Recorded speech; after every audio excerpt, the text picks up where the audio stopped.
Us presentem a la Mercè. Té 77 anys, viu a Mollet i diu que la cançó que més li agrada és Contigo aprendí. Però no està sola, l'acompanya la Rosario, 72 anys, moltes ganes de riure i un títol de cançó, Esperanza. La Mari Fernández té un any més, 73, i no ha trigat gens a contestar-nos que si hi ha una peça musical que li agrada és 15 años tiene mi amor. L'Amparo també és de Mollet i amb 67 anys ens diu que els millors records els té quan escolta Yo soy aquel, la mateixa cançó que ha triat la Presentación García.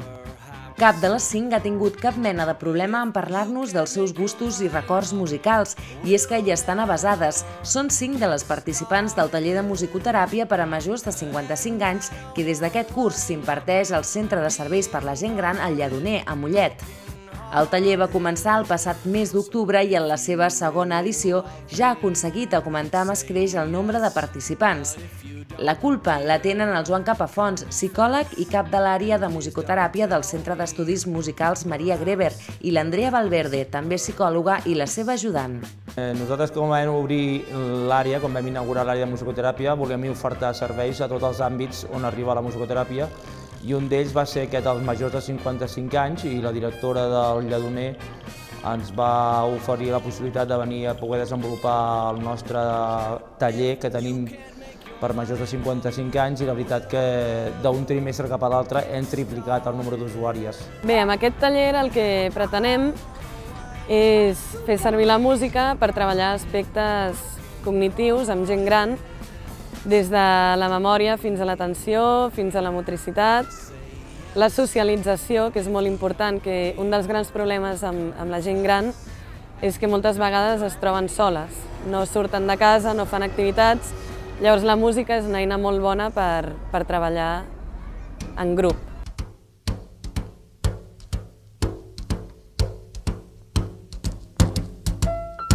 Però la Mercè, la Rosario, la Mari, l'Amparo i la Presentación no estan soles. Actualment el taller té una dotzena d'usuàries, tot i estar obert a homes i dones i que algun home ja ho ha intentat, pel moment són elles les més valentes a l'hora de participar-hi.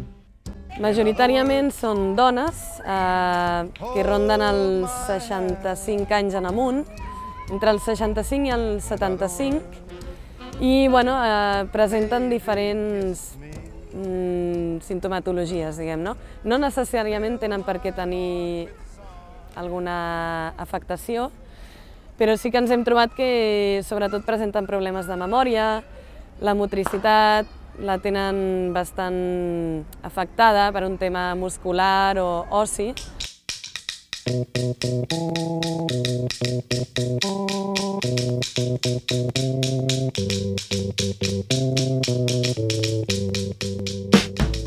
De les bondats de la música se n'ha parlat des de temps ancestrals. Durant la Primera Guerra Mundial, els hospitals de campanya per a militars americans contractaven músics com a ajuda terapèutica. El cert és que quan escoltem música, al nostre organisme es produeixen una sèrie de canvis que demostren la seva utilitat a l'hora d'afavorir el benestar mental, emocional i físic. D'entrada, quan escoltem música o fem música, s'activa gran part del cervell. Això ja és bo. Després, a nivell emocional, ens sentim bé perquè quan escoltem una música que ens agrada segreguem oxitocina, que és una hormona li diuen l'hormona de la felicitat, perquè té a veure, es segrega quan sentim plaer, quan mengem un aliment que ens agrada, quan tenim relacions sexuals plaenteres. Quan sentim dolor, també, com que és de la família de les endorfines, també segreguem oxitocina per pal·lir aquest dolor. I amb la música igual.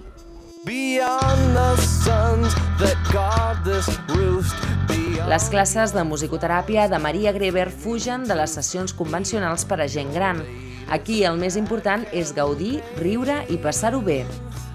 Nosaltres hem procurat una miqueta fugir del tòpic dels musicoterapeutes que van a les sessions de majors de 55 anys geriàtrics només a posar músiques del passat. Això ja està totalment obsolet.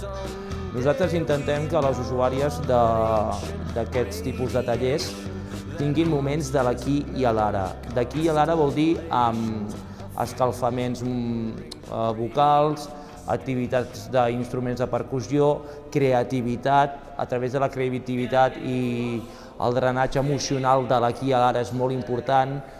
Una de les activitats que millor funcionen és aquesta, el que s'anomena substitució lírica. Partint d'una melodia musical coneguda per tots els participants, es crea una nova lletra. D'aquesta manera s'exercita la memòria, la creativitat i es deixa fora la vergonya.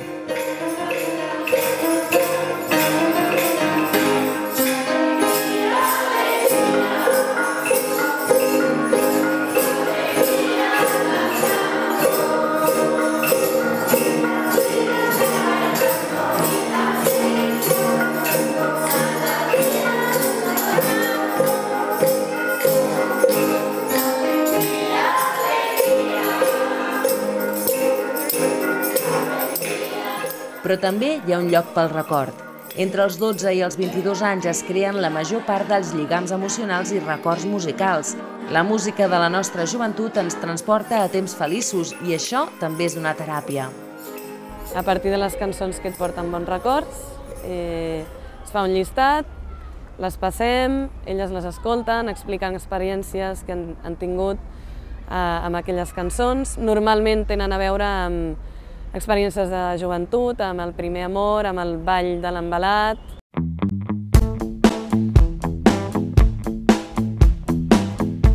L'aposta per la musicoteràpia del Centre d'Estudis Musicals Maria Greber és ferma.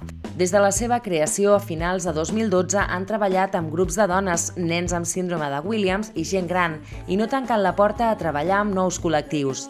La clau perquè la teràpia funcioni és adequar les sessions al col·lectiu concret al que ens enfrontem. Tu vas a un col·lectiu determinat, a l'àrea de musicoteràpia de Maria Greber som 2 psicòlegs llicenciats, aleshores el que fem és estudiar molt la psicologia del col·lectiu.